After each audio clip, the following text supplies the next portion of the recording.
bienvenida a un nuevo episodio de Pausa Legal, el podcast de Joseph Veritas. Mi nombre es Yarmely Meléndez y el día de hoy responderemos a la pregunta ¿por qué especializarme en Derecho Procesal? Para ello, contamos con la presencia de Giancarlo Celis, especialista en esta rama. Muchas gracias por acompañarnos hoy, doctor. Bienvenido. Gracias, Yarmely. Gracias a todos ustedes por la generosa y gentil invitación. Encantado de estar con ustedes para lo que necesiten. Muchísimas gracias. Y bueno, ya para ir iniciando, quisiera preguntarle, ¿cómo fue su experiencia estudiando Derecho Procesal? Bueno, en realidad, yo terminé el colegio, entré a la universidad, estaba en la época de estudios generales y yo tenía la necesidad de trabajar, como la mayoría de nosotros. Y entre trabajo y trabajo, porque todavía no sabía hacer nada, tuve un tío, mi padrino, que en paz descanse, que era abogado. Como jugando, me dijo, vas a empezar a trabajar conmigo y me vas a llevar el maletín. Y literalmente, Yarmely, yo le llevé el maletín.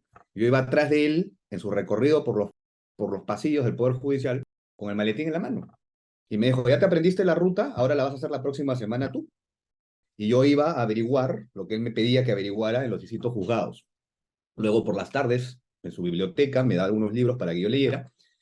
Y me llamó la atención ahí un poco el derecho. Más adelante ingreso a practicar al estudio, en esa época, Benítez, Mercado y UAS, y me encuentro con quien es probablemente uno de mis mejores amigos y mi maestro, el doctor y profesor Giovanni Priori, y me cambia absolutamente la percepción del derecho y llego al derecho procesal a través del maestro Priori y entender cómo funciona la sociedad, cómo funciona el derecho y por qué se requiere del derecho procesal para bien o para mal, pero es la única herramienta civilizada que tenemos para poder resolver los problemas que tenemos entre los seres humanos.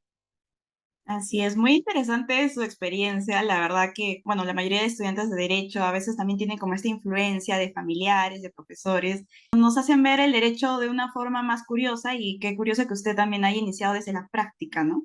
De esta manera muy particular, muy peculiar. También quisiera preguntarle, ¿cuáles son los principales temas que abarca el derecho procesal? Los seres humanos no hemos encontrado todavía mejor sistema de convivencia político que la democracia, y dentro de la democracia, el Estado constitucional. Y dentro de ese Estado constitucional, la forma de solución de conflictos. Porque los seres humanos desde el inicio tenemos conflictos, y no tenemos conflictos porque seamos conflictivos, sino porque evidentemente hay distintas necesidades que tienen que ser satisfechas por los distintos agentes en la sociedad, y lamentablemente, y acá parte una premisa fundamental, Yarmely, si no entendemos a la economía como el centro, como el eje, el motor de nuestra existencia, estamos muertos. De hecho, antiguamente en las universidades, el derecho se estudia en la facultad de economía, porque se requerían las reglas de juego para que la economía funcionase. Y cuando hablo de economía no solamente hablo del aspecto económico, monetario, sino en la realización de trabajos, esfuerzos, gasto, tiempo. Hay una premisa fundamental en la economía y es la escasez. Los bienes son escasos y las necesidades de los seres humanos son ilimitadas. ¿Eso qué va a producir? El conflicto, siempre. Ante un agente con una necesidad, otro agente con la misma necesidad, pero solamente un bien apto para satisfacer esa necesidad, va a haber conflicto. ¿Qué hacemos? Inicialmente, ¿cómo se solucionaba eso? A las patadas. El más fuerte prevalecía. Y cuando digo el más fuerte, no digo Sansón, Tarzán, porque el más fuerte podía ser de repente la tribu contra uno, la tribu contra dos, pero el que tenía más fuerza prevalecía. Y bueno, en la evolución que el ser humano ha tenido, ha venido desarrollando determinados mecanismos, primero a través del derecho natural, ¿no es verdad? Luego con los mayores, con los viejos de las tribus, de las aldeas, hasta llegar a perfeccionar o en constante perfeccionamiento un sistema que nos permita de alguna manera solucionar en paz esas diferencias y esos conflictos que vas a tener de toda índole. Ya, además está hablar evidentemente, la creación del Estado constitucional, el Estado, con sus instituciones, entre ellas, evidentemente, el Poder Judicial. Y ahí aparece el derecho procesal. El derecho procesal termina siendo una herramienta que nos va a permitir solucionar esos conflictos en paz social, con una serie de reglas de juego, para algunos complejas, para algunos menos complejas, pero el derecho procesal cumple una finalidad fundamental, y es la herramienta que va a tener el juez La herramienta que va a tener un árbitro, aunque a los árbitros no les gusta que se hable de derecho procesal, no les gusta que se hable de procesos, pero bueno, lamentablemente hacen procesos. Si no tuvieran función jurisdiccional, cuya herramienta es el proceso, no podrían hacer. Entonces, el derecho procesal es trascendente porque a través del derecho procesal vamos a poder resolver en paz, en armonía y de manera democrática los conflictos entre privados con públicos y entre públicos. Lo hemos visto a nivel político, cómo se van solucionando también los temas en el Tribunal Constitucional. ¿A través de qué? Del derecho procesal constitucional. Bueno, concuerdo con usted en que es un mecanismo de solución de conflictos, ¿no? Y que, bueno, también lo vemos tanto en el ámbito público como privado. Ahora, yéndonos a una pregunta, quizá un poco más práctica, que la mayoría de estudiantes tenemos curiosidad por resolver. ¿Cuál vendría a ser el campo laboral del derecho procesal? Y quizá cuáles son las especializaciones más conocidas de esta rama, ¿no? El derecho procesal como tal, aunque hay algo que debía haber dicho, y bueno, no es tarde decirlo, ¿no? Nosotros seguimos llamándole derecho procesal a una ciencia, a una disciplina dentro del derecho, que cada día hay que verla desde otro punto de vista, que hay que entenderla precisamente en el desarrollo que ha venido teniendo y en la evolución que el Estado constitucional ha tenido. El derecho procesal per se surge cuando hemos estado hablando siempre de Estado de Derecho, paradigma que ha sido ya altamente, ya se dejó de lado, hemos evolucionado, nos encontramos en el Estado constitucional, en el nuevo paradigma. Y dentro de ese paradigma hay un derecho fundamental, que es el derecho a la tutela jurisdiccional efectiva, que está compuesto por una serie de garantías que son las que denominamos las garantías, algunos denominan del debido proceso, yo prefiero decirle garantías mínimas constitucionales que deben formar parte de todo proceso, proceso como instrumento. Y el derecho procesal en ese sentido, o recordando la terminología anterior del derecho procesal, en realidad deberíamos estar hablando de derecho jurisdiccional o derecho a la tutela jurisdiccional efectiva, y el proceso como un instrumento, un mecanismo dentro de ese derecho constitucional, va a aparecer en aquellos estamentos del derecho en el que se genere un conflicto. Por ejemplo, en el ámbito civil, en una relación jurídica de carácter patrimonial, por ejemplo, en un contrato de compraventa, de mutuo, cuando las partes tengan algún conflicto derivado de esa relación jurídica que el contrato les creó, van a tener que acudir al proceso. No vamos a hablar de arbitraje ahorita, hablemos solamente del proceso per se, Poder Judicial. Van a tener que acudir a los órganos jurisdiccionales del Poder Judicial para resolver su conflicto. Y en ese sentido tendremos derecho procesal civil, porque estamos ante una materia civil patrimonial. Si por el contrario, mañana nos encontramos ante un supuesto de un trabajador que es despedido de manera arbitraria, el trabajador también tiene el proceso como la herramienta, como el mecanismo a través del cual poder solucionar el conflicto que está teniendo con su empleador.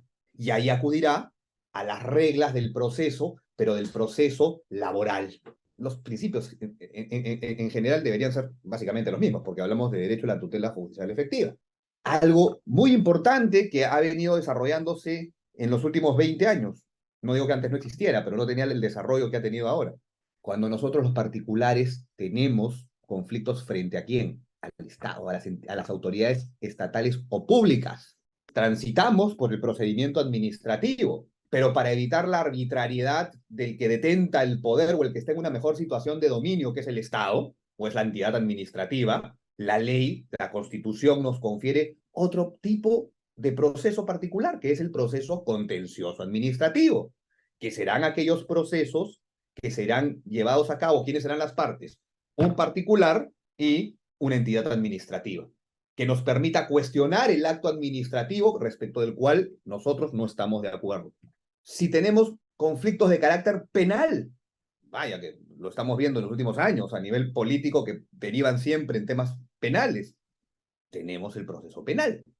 Entonces, las ramas o los tipos de procesos que podremos tener o encontrar en la ley están en función, Charmely, a algo muy importante, el derecho material. El proceso, el proceso en sí, es una herramienta que no vive por sí sola ni para sí. Y ahí regreso a lo anteriormente, hubo una época en que hubo un divorcio entre el derecho procesal y el derecho material, como lo llama el maestro Priori, que nunca debió existir, porque el proceso no vive para sí solo, el proceso no tiene vida propia, porque lo fundamental, y con esto no le quito mérito a la ciencia procesal en lo absoluto, simplemente la dimensión en la categoría en la que debe estar. Y la categoría en la que debe estar es que entra a tallar cuando, como consecuencia del conflicto que se da, hay que solucionarlo a través del proceso. Pero ese conflicto, ¿de dónde se deriva? De que las partes conflictuadas consideran ser titulares de intereses que están contenidos ¿en dónde? En la norma material. Te señalaba el tema del trabajador. Bueno, ¿dónde vamos a encontrar la respuesta al problema del trabajador?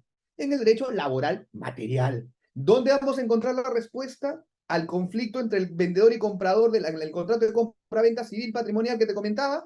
En el Código Civil, la norma material. ¿Dónde vamos a encontrar el problema o la respuesta al conflicto entre administración y particular en el proceso contencioso administrativo? En la ley, en la ley de procedimiento administrativo, la norma material o la ley especial. Ya sabes, administrativamente pues todos los entes reguladores tienen sus normas especiales. Lo mismo ocurrirá a nivel de familia. Entonces, vas a encontrar tantas especialidades, pero en función no al proceso, en función a la norma material.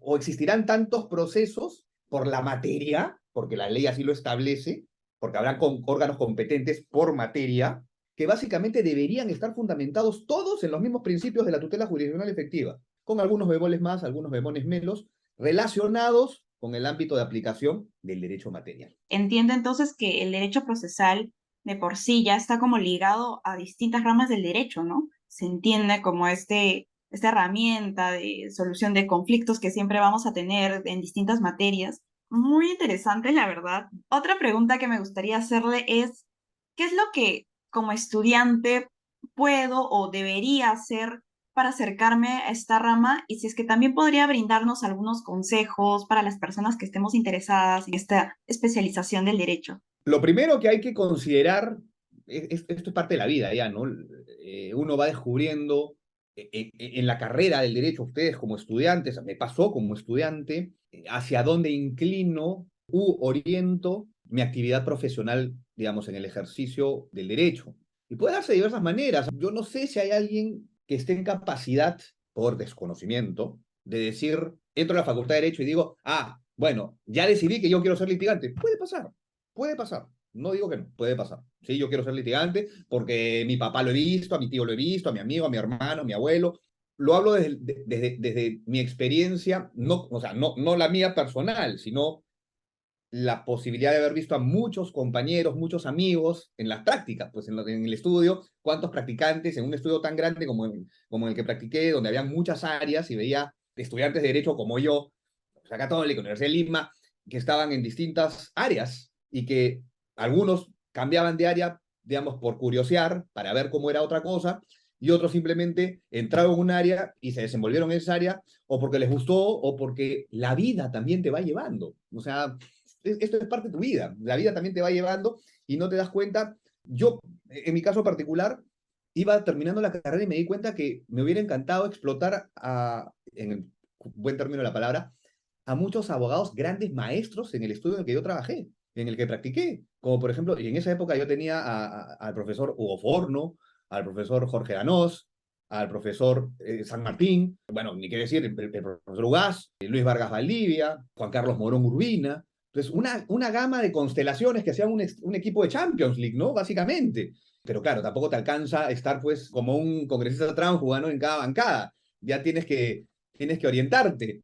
Pero sí me pegué mucho hacia el final de mi carrera al maestro Hugo Forno para poder aprender un poco de la base, ya que ya había optado en ese momento por decir, bueno, tengo al maestro Priori al costado, lo tenía, era mi jefe directo, mi amigo, mi maestro, mi mentor, y necesitaba o sentía que necesitaba profundizar un poco más, y el maestro Priori así me lo decía, ¿no? Sin derecho material puedes saber todo lo que quieras saber, conocer de derecho procesal, pero no te va a servir saber la teoría procesal y las categorías jurídicas procesales si al final lo que tú vas a discutir en el proceso es el tema de fondo. O sea, te va a servir conocer los medios de defensa, las excepciones, la reconvención, el litisconsorcio, la intervención de terceros. Magnífico.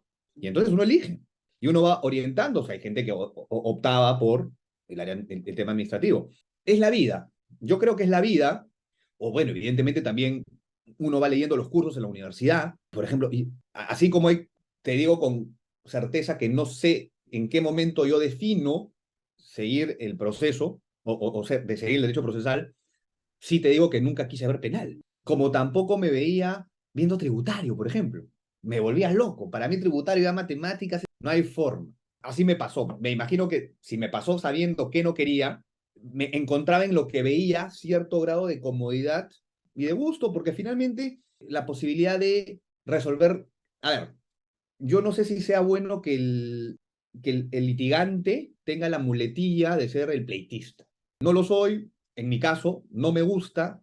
Creo que mejor es resolver con una buena transacción que con un proceso judicial larguísimo entre el que todos nos vamos a desgastar. Pero, ¿qué te termina llevando finalmente a optar? La vida, tu práctica y las lecturas y los cursos.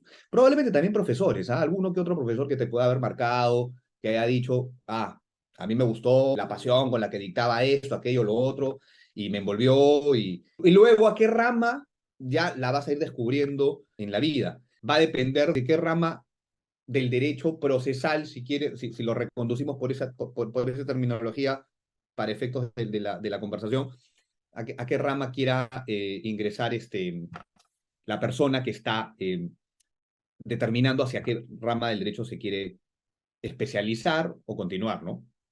Muchísimas gracias, doctor Giancarlo, por su participación en este episodio. Estamos muy seguras de que hemos podido absolver muchas dudas que surgieron sobre esta área del derecho. Gracias, Armeli, gracias a ustedes, gracias nuevamente por la invitación y encantado, cuando quieran, acá cuentan con un amigo para poder contribuir o conversar o colaborar en la que necesiten. Les mando un abrazo inmenso y que estén bien y estoy muy orgulloso y muy contento de que estén haciendo esta difusión del derecho en la forma en que lo están haciendo, sobre todo integrando las redes sociales y la tecnología digital, que es, digamos, lo que ya prima en nuestros tiempos. Les agradezco muchísimo por la oportunidad. Un gran abrazo para todos. Así es, excelente reflexión. Y muchísimas gracias a ustedes por vernos en este episodio de Pausa Legal. Si aún no saben en qué rama de derecho especializarse, pueden revisar nuestro contenido en todas las plataformas de podcast y YouTube. No olviden que nos encuentran como @pausa legal en Instagram y TikTok. Si desean más contenido jurídico, pueden seguirnos en Facebook, Twitter, Instagram, LinkedIn como @UsetVeritas. Nos vemos en un próximo episodio. Hasta pronto.